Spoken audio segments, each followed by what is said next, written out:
Ladies and gentlemen, we're with head coach Mikey Varas. Mikey, returning home to play Minnesota. It's usual business. What's the expectation against playing against Minnesota? Last year, first game over there, you guys were able to come out with the result. Second game, if I'm mistaken, we split the result there with the loss. But what can you expect out of this game? Some players added to the roster, and how does that change things up a little bit from what you guys saw from them last season? Yeah, I think they're very similar to last season with the caveat that they're having a little bit more possession. They might not be as drastic in the style of play, but just a really tough team to break down. A lot of good defenders in the team, very good in the counter. They have some high-level talents, obviously, with James, Pereira, other guys who can get in the pocket and really hurt you, especially in counter-attacking moments. But we can imagine that it's going to be a tough match like every game in the league is. It's probably going to be a pretty closed game where they are defensively very, very sound. Make it tough for us in that sense, looking to counterattack, looking to find set pieces. So it'll be important for us to play our best game. Okay, we'll go to questions. So you can get away in person. Mikey, after the match, the last home match against Salt Lake, you talked about the ups and downs and how it's still early in the season. And then after San Jose, you mentioned the urgency and changing things a little quicker. I'm just curious on what that sudden change of wanting to just get the results now rather than the ups and downs, or is there any correlation to that? No. It's the same message. It's the message after San Jose is about taking the learning lessons that we had to go through last year. We conceded a goal off of and a red card off of a quick restart, where we don't stop the quick restart. And these are just things that we know at the basic level can't happen. And that's what I meant about the quick learnings and having to have a sense of urgency to not take so much time to learn. I never said anything about the result, actually. It's purely about our performance and about making sure that we're all on the same page and we're getting back to doing the basic things really well. And then you also mentioned how some veteran players aren't playing to the standard that you're requesting. How do you have those conversations with those players? Are those individual conversations, or is it just an overall message during training? Yeah, both. And it's ultimately like we're an ambitious club and we're ambitious people. So we hold ourselves to a very high standard, and we just know if we take the last league games especially, we've had too many red cards, too many penalty kicks, and too many moments of the game that we played a little bit more into the hands of the opponent and less into our strengths. And the message is it's always good. Like at this level, when you have those performances and then the results follow that performance, it always gives you a sense of urgency. That's the level that we live at every single day. But we have the guys and the staff that we're not afraid to look in the mirror, and we're not afraid to hold ourselves or each other accountable, because we really believe in each other and we believe in our style of play and we believe in our training environment. And when you start off with honest accountability and reflection, that's how you take the steps forward. And this is a long season. This is a process. And what I think I know about the group 100% is that this is a group that's very resilient. So I'm not afraid to give critical feedback when the critical feedback, and I'm also not afraid to receive critical feedback, because ultimately we know our resilience, which is our capacity and our potential for future adaptation, is at a high level. We know we can predictably be better in the future because we have the character to look in the mirror and be honest with ourselves when things are good and when things are not so good. And then we have the ability to get to work and do the things we need to do to make the improvements that we want to make. Mikey, the team has picked up a couple of red cards the past couple of matches. What has been your message to your team in order to fix this reoccurring problem? Yeah, we need to travel together better, and we need to control the rhythm of the game better, because what's happening is we're ending in a little bit of isolated circumstances that create potential for these things to happen. At the same time, I wholeheartedly believe that we've taken some pretty tough calls this year also, and calls that I don't agree with, including the red card and penalty kick that completely changes the last game. But there's no use in sitting there and wallowing in excuses when we know that we also put ourselves in a position for the referee to have to make a call. So we just focus on ourselves and making sure that we have a little bit more discipline in terms of making sure we're compact, we're together, and that we have more people around the ball when we go into interventions.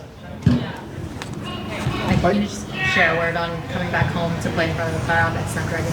Yeah, I think it's always good for to have some home cooking, and we know that at home we have the energy of the stadium behind us, and we're in a moment where we feel very confident, to be honest, because at the end of the day, you have to be grateful for these tough moments, because these are the moments that are going to help make us stronger when we're at the end of a season. And we have the guys to take advantage of that, but we also have the supporters, and we have Frontera, who I know they're going to be lifting us up and pushing us through this moment. And then we have the players who have done a really good week of training, and I think you're going to see a performance where the guys really want to own who we are. Mikey, después de una visita complicada a San José, regresan a casa para enfrentar a un rival también complicado como Minnesota, con algunas figuras también. ¿Cómo mejorar el ritmo del equipo? Quizás, ¿qué aspectos mejorar para poder llevarse una victoria en casa? Ya, bueno, primero y principal, las tarjetas rojas y los penales cambian mucho el partido. Entonces tenemos que estar un poquito más sólido al nivel de viajar juntos, estar un poquito más compacto como equipo, porque estos momentos se manifiestan porque nos encontramos en momentos aislados, donde hay una jugada. Al mismo tiempo, yo creo que hemos encajado algunos llamadas de los árbitros bastante difíciles, donde no estoy de acuerdo con algunas. Pero tenemos que tomar la responsabilidad que nosotros nos estamos poniendo nosotros mismos en estas posiciones para que el árbitro tome una decisión. Pero lo más importante es eso, estar juntos en todo lo que hacemos, viajar un poquito más compacto y manejar un poquito mejor los ritmos de los partidos, porque los otros equipos quieren jugar en un juego muy, muy abierto, y nosotros somos mucho mejor cuando jugamos en un juego más compacto. Mikey, ¿cómo ha visto el regreso de Anders Dreyer desde que llegó de no poder calificar al Mundial, fallando un penal también? ¿Eso puede afectar a un jugador mentalmente? ¿Cómo lo ha visto de regreso y qué conversaciones ha tenido con él al respecto de no llegar al Mundial? Anders obviamente decepcionado con ese momento, pero él sabe también que él ayudó mucho a su selección. También yo creo los últimos 3 partidos de Liga no hemos visto lo mejor de Anders, pero esto no cae solamente en Anders, esto es algo de equipo.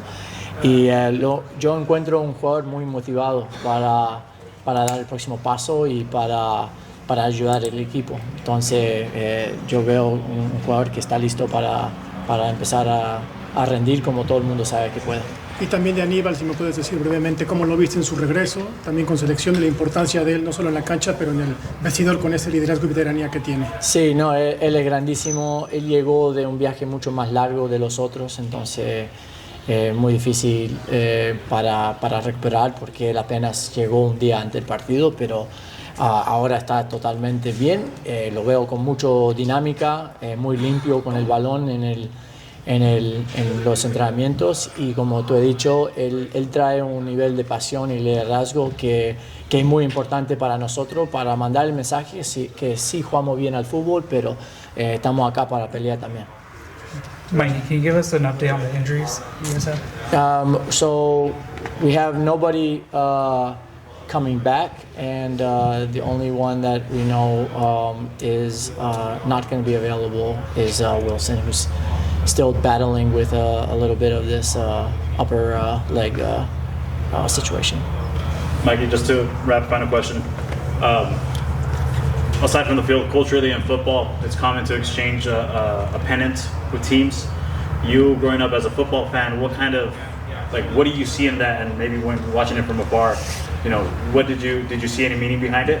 Yeah, I think first as a footballer, because in our hearts we're all still footballers, even though we're not able to play. It's like it's just a a cool part of the culture of football, like, and you want to be that person who can deliver that. And then I think on a bigger level, I think it shows clearly that football is here to unite people. And at the end of the day, we're all competing against each other, teammates competing against each other for playing time, teams competing against each other for playoff spots. But when we take a really big step back, we're all in this together, and our opponents are ultimately our greatest teachers. And I think it just shows a respect for that and a respect for the game overall. And then if I can ask you the same question in Spanish. Mikey, el intercambio en la cultura del fútbol, el intercambio del banderín, tú como aficionado en un punto de tu vida, ¿cómo lo veías? Y ahora que estás dentro, ¿cómo ves ese intercambio y parte de la cultura del fútbol? Ya, primero y principal lo veo de manera de futbolista, porque todos nosotros somos futbolistas primero, que no puedan jugar más. Pero como futbolista es algo parte de la cultura que tú querías ser el jugador que podía tener ese momento para el club, y yo creo en la vista más larga, más grande, muestra mucho cómo el fútbol puede unir culturas y puede unir gente, porque al final del cabo los jugadores en un equipo se están peleando entre ellos para quién juega, quién va de titular, y nosotros estamos siempre compitiendo contra el rival para ganar el partido. Pero si tomamos una óptica más amplio, se tiene que ver que estamos todos juntos en esto, y nuestro rival siempre es nuestro mejor maestro. Thank you, Mikey. Yeah, thank you. Appreciate it. Ready. Okay, ladies and gentlemen, we're with defender Osvald Soe. Osvald, if you can just talk a little bit about what's expected coming into this match against Minnesota, and then if you can talk a little bit about how you feel personally getting more minutes, get your start. You get a start last week as well. Kind of how have you been adapting, and where do you see yourself at, compared to where maybe you see yourself longer project in terms of physicality and adaptation to the team? Yeah, first of all, we're really looking forward to the game on Saturday. We haven't played up to our best the last couple of games, so we're ready to bounce back and show who SanDiego are. And it's about getting back to the basics and show why we are so good, because I see it every day in training. We have so much quality. And for me personally, I'm just grateful for every opportunity I get on the pitch to show Mikey and the staff that they can count on me. So I'm just enjoying every minute I get to play. It's been amazing.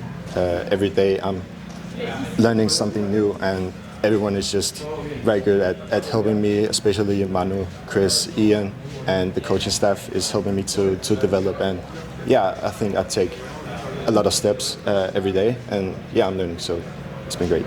Thank you.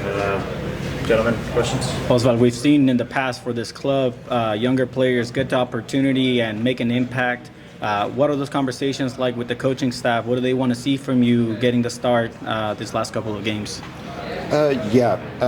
You saw last week we had a very young backline, and I think some of the guys have already played a lot of matches and are kind of getting experience, like Manu and Bumby and Oscar and Duran. So I'm just trying to learn from them, and we know that we are young players, and it's unusual to have such a young backline. But we talk a lot with Frank and the coaching staff to learn every day and to be more mature in our playing way, to get to defend better and be more mature in our way of playing. And what does success look like for you as a center back when getting the opportunity, finishing the game despite the result? What do you say to yourself, I had a good game? What do you need to do to get there?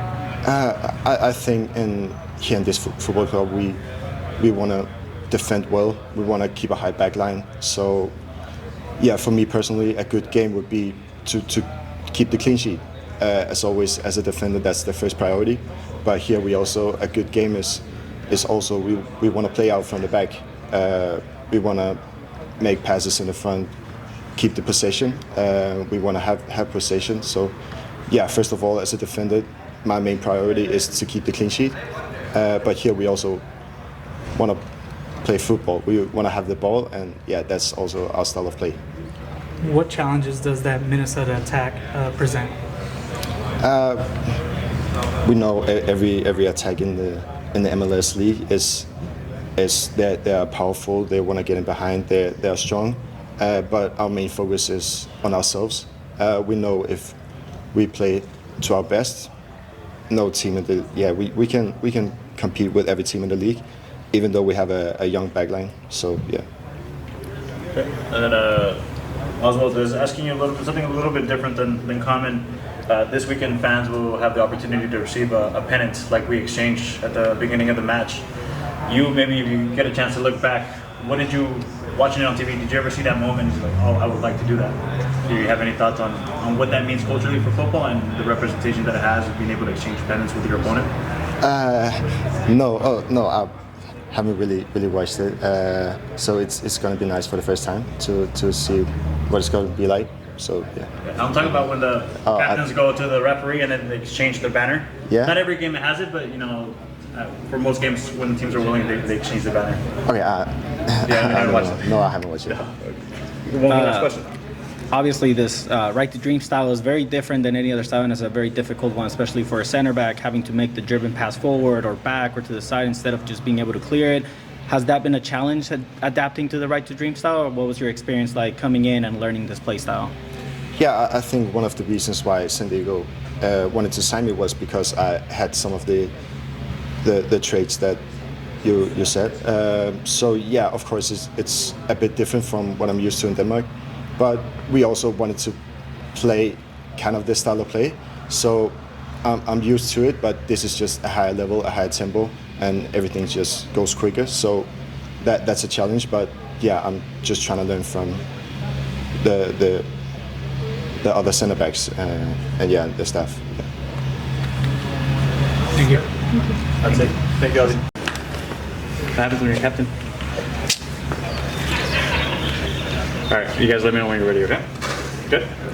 Okay. But just looking into Minnesota this weekend, kind of expectation. Last year, we went to Minnesota the first game and came out with the result. Second game was Minnesota was harder fought match.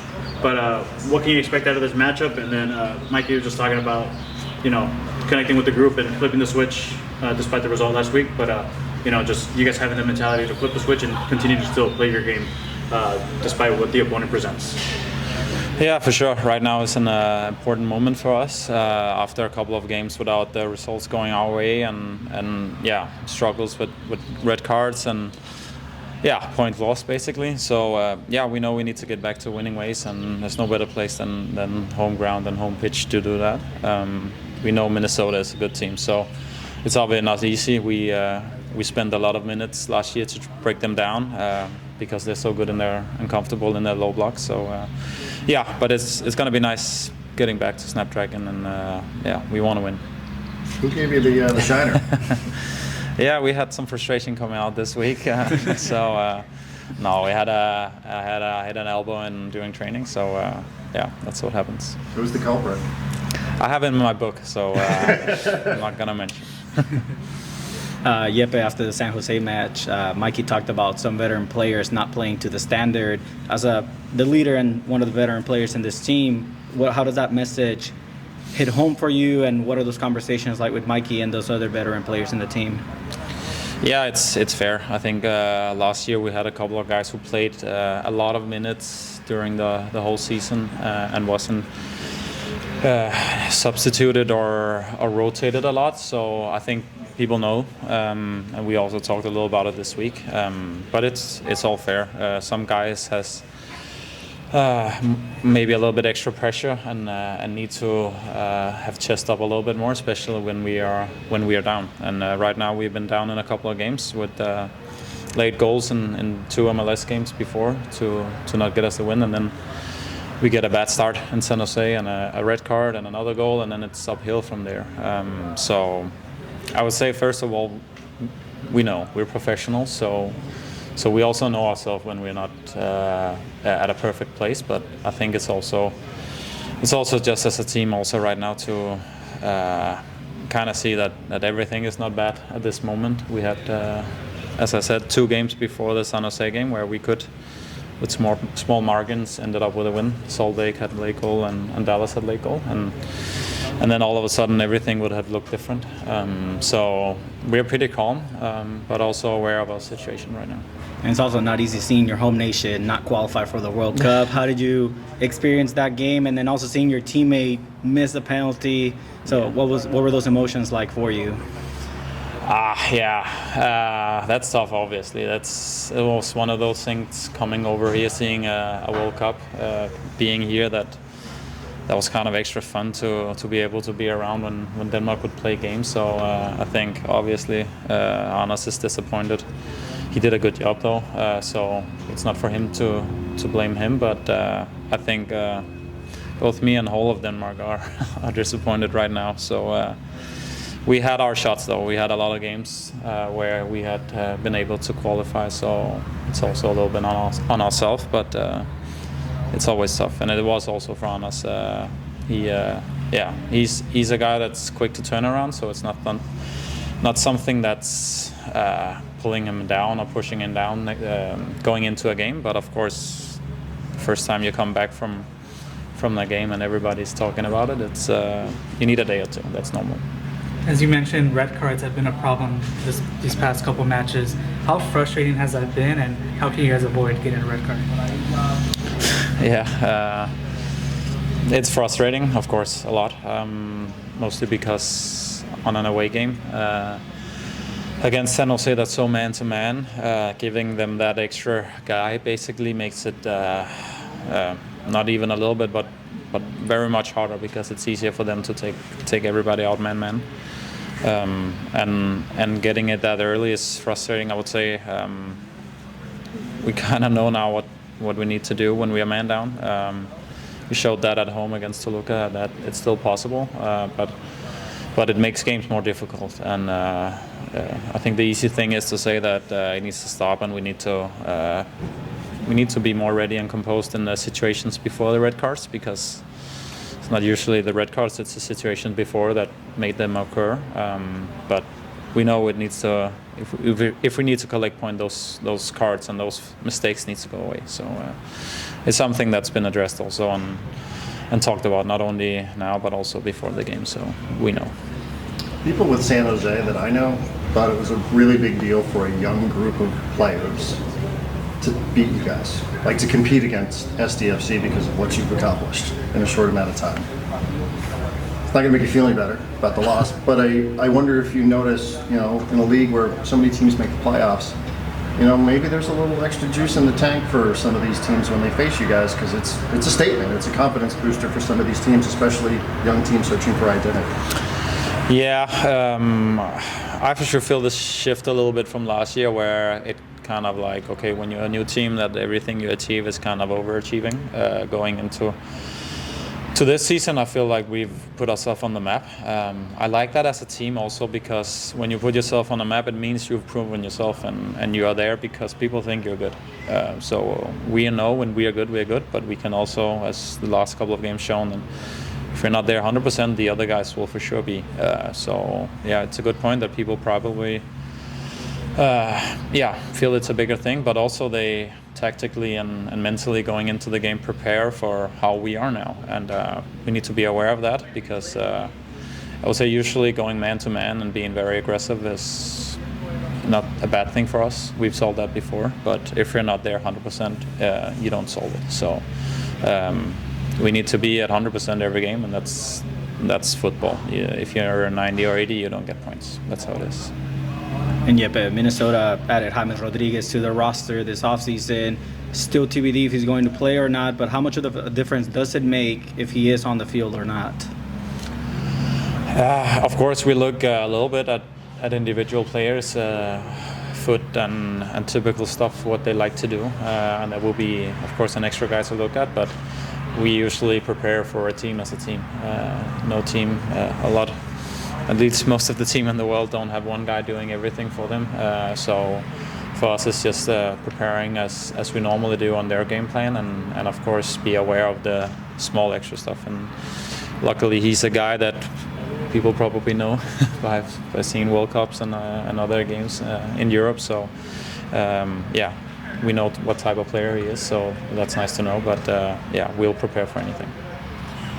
Yeah, but just to wrap, every match is important, but now coming back off the road match, getting an opportunity to play at home against Minnesota before heading on 2 consecutive road matches, how important is this weekend kind of for the team?